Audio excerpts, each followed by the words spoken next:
叶晨并不惧怕破清会的4大伯爵，他担心的是塞浦路斯与叙利亚这2个自己鞭长莫及、顾及不到的地方，会在某天忽然遭到这些人的打击。尤其是塞浦路斯，那些死士、那些骁骑卫以及他们的家眷、孩子，命运本就异常悲惨，若是被4大伯爵发现异常，必将遭受灭顶之灾。所以叶晨需要万破军提前做好万全的准备，尤其是塞浦路斯，如果对方复盘林婉儿那条线，塞浦路斯一定是对方绝不可能饶过的目的地。按照叶晨的想法，万破军必须先抓紧时间，在塞浦路斯装备上近防炮，一旦对方找上门来，就立刻用饱和式的攻击，把它炸成灰烬，随后就立刻启动自己之前定好的覆巢计划。所谓覆巢计划，就是将整个铜矿内的所有人员有序撤出，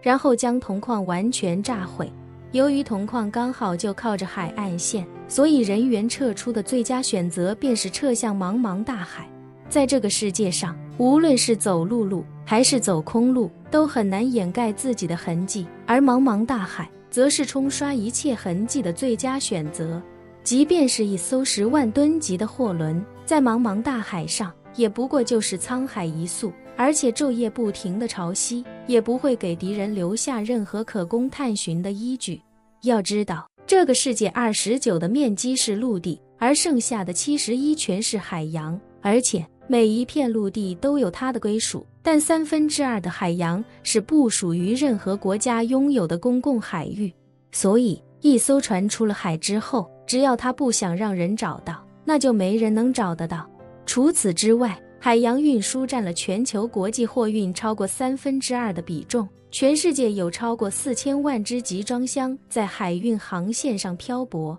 叶晨只要拿出其中40只集装箱，就能把铜矿里的所有人装起来。结合伊苏航运的资源，他可以把这40个集装箱运到这世界的任何一个港口，把它们从地中海拉出来，在欧亚航线上转一圈，最后再运回地中海，然后在叙利亚靠岸。破清会就算把大罗金仙都搬出来，也查不出个所以然。所以只要覆巢计划能够完美执行，别说是破清会，就算是让美国政府来找，也很难找到什么实质性的线索。到时候破清会的英主一定会遭遇他这辈子最大的考验，一名伯爵人间蒸发，整个死士基地的人也都人间蒸发，而且任他如何调查都查不出个所以然来，这也一定会让他极度怀疑人生。往后的几个月时间，恐怕他都睡不踏实。所以想到这里，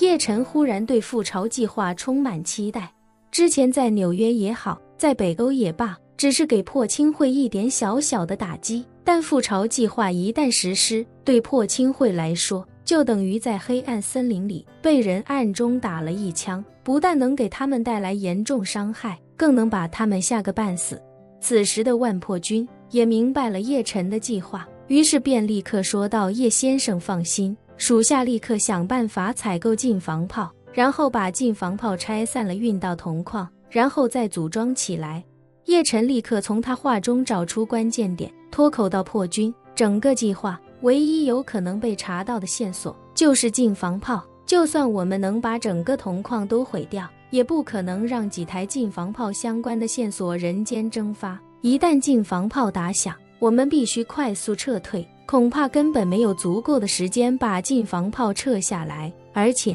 就算有时间把近防炮撤下来也没用，1秒钟打出上百发炮弹，那些炮弹残片也不可能收拾干净。所以破清会后面来查的话，一定会查出他们的伯爵是死于近防炮，到时候他们再去全球军火交易市场寻找近防炮交易的相关线索，或许就能找到万隆店。万破军不禁咂嘴道：叶先生您说的很有道理，近防炮这种东西我们手里没有，据我所知哈米德司令那里也没有这么强大的大杀器，所以除了去军火市场买，别无他法。而且这种东西一般都是德国人或者东欧那些前苏联成员国里的军火商才有的卖，我们得一层层去打听，所以想偷几台或者抢几台都不太现实。买完再灭口也不现实，一旦有一条漏网之鱼，整件事都会败露，到时候可能近防炮还没装上，我们就已经被全球军火商痛骂了。叶晨眉头紧皱，思忖半天，忽然想到一个办法，脱口道：有办法了。万破军忙问叶先生，您有什么好办法？叶晨道：你从万隆店里找几名美国籍的成员，让他们易容之后，乔装成美国黑水公司的人，去寻找近防炮的卖家，一旦找到之后，就以黑水公司的名义与他们私下交易，就说这批装备是要运到中东帮美国打仗的，比较敏感，然后低调交易。万破军脱口道：好办法，嫁祸给黑水，让破青会去黑水那边调查，不但能转移他们的视线，还能给黑水带去不小的麻烦。妈的，我们万隆店和黑水公司一向不对付，他们仗着有美国撑腰，平时没少给我们使绊子，而且手脏得很。咱们这么做虽然不太光彩，但也是个削弱他们的绝佳机会。叶晨问他：万隆店有黄金储备吗？有。万破军不假思索地说道：我们有差不多1吨半的黄金储备，折合下来应该在10亿美元上下。臭！叶晨嘱咐道：一定要用黄金交易，可以在金价的基础上多给他们10，但绝对不能用现钞，更不能用现汇。好的。万破军立刻道：叶先生放心，属下明白了，届时全部使用黄金交易，我会提前让人将黄金重新熔炼一下，到时候从黄金上着手，绝对查不出任何线索。叶晨道：既然要做戏，就一定要做全套，你先想办法调查一下黑水在中东有多少手下，然后想办法悄悄抓住他们其中2、3个人，然后把这2、3个人隐藏起来，你再从万隆店里挑选身材、年龄与他们最相似的手下，让他们易容成黑水公司这几人的样子，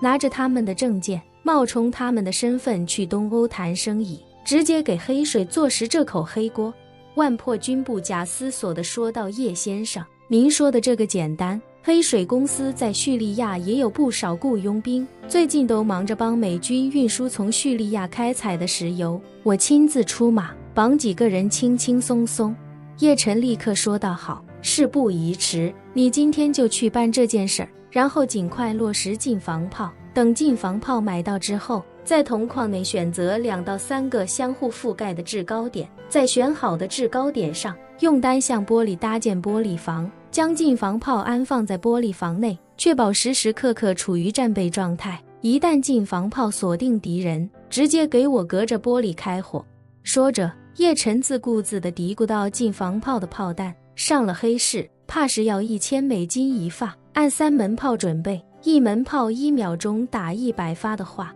，1秒钟也就是30万美元而已，不要紧，到时候给我往死里打。本期视频结束，欢迎订阅我的频道，这样就不会错过精彩内容。